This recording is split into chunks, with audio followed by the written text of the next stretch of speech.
So welcome to a lesson. In this lesson I want to show you some really classic sounding blues licks by Johnny Hooker, Muddy Waters, Howling Wolf. They're very cool, very classic, so let's get into a lesson. The first riff I'm going to show you is Hoochie Coochie Man by Muddy Waters. It's very simple. It's based on the A minor pentatonic scale. In open position, the A minor pentatonic scale, the notes we need to play the riff: open string, 3rd fret, open string, 2nd fret. They're the only 4 notes we need in the riff. But we start the riff. It's in the key of A, which is why we're using the A minor pentatonic scale. But we're starting on the 3rd fret on the A string. So I use my middle finger, and then I go 3rd fret. So it's up the scale from the 3rd fret, 2nd fret, back down, and I stay my first finger here to make an A power chord. And you can add some music to keep you in time. It follows a kind of blues in the key of A, goes to a D chord and turn around on E chord. But the main riff to get for now is just that riff. The second riff I want to show is Howling Wolf, Smokestack, Lightening.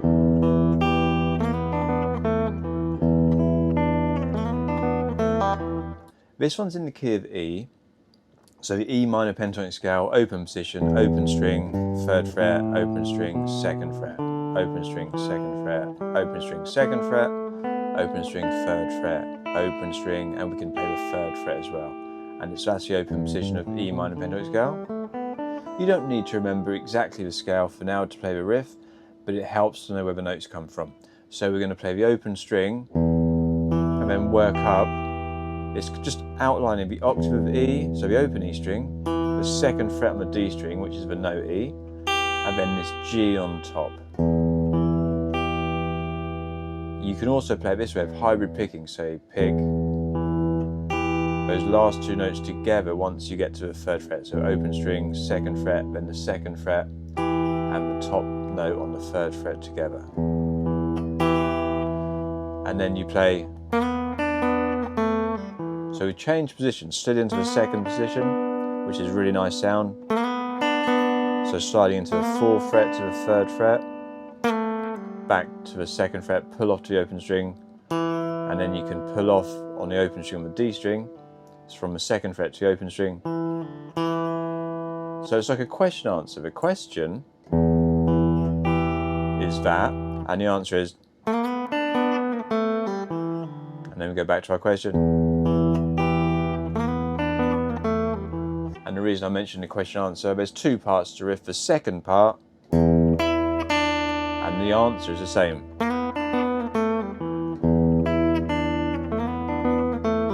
But you want to alternate between the 2, so you go.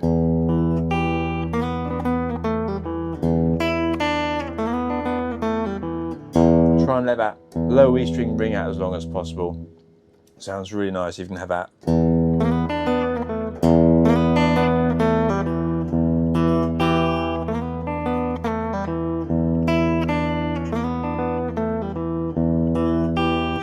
It just adds a bit of meat to a riff by leaving that note droning underneath it. So nice slippery movements between the 2 positions. But it's all E minor pentatonic scale, but it's very common to get up to this position for that bluesy side.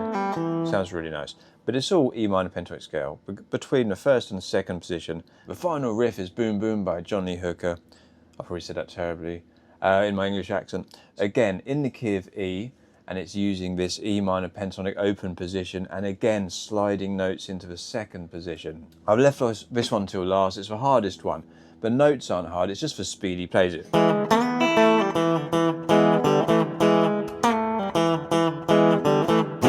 And it's really the chords that make it tricky, and there's a couple of ways we can play the chords. The riff, sliding up, so slide your middle finger, 2nd fret to the 4th fret on the G string, and as soon as you get there, hit this open E string with an upstroke, and then slide back and pull off to the open string, and then go to the D string, and then we've got these 3 chords to play: E, G, A, and back to E.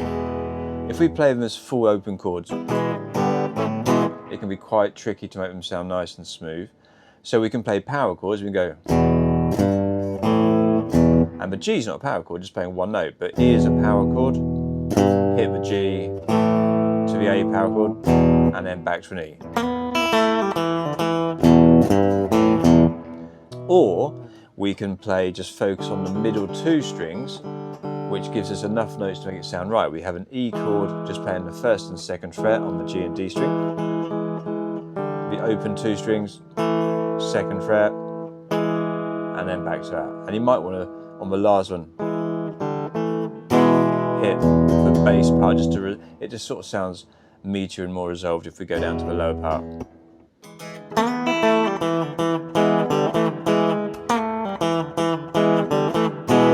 Also this one, question answer. The first one,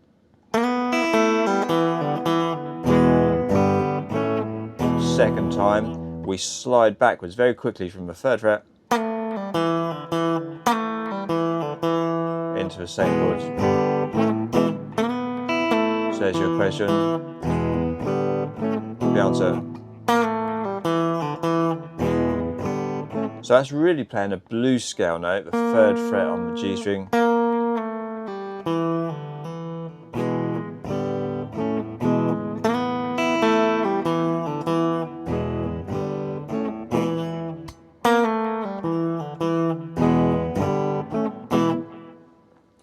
Obviously there's a lot more to all of these songs. This is just the main riffs, just to get you playing some really cool classic sounding blues licks. So I hope you've enjoyed learning these. If you enjoyed the lesson, please give me a like, give me a thumbs up, give me a subscribe and all that, and I'll see you again soon.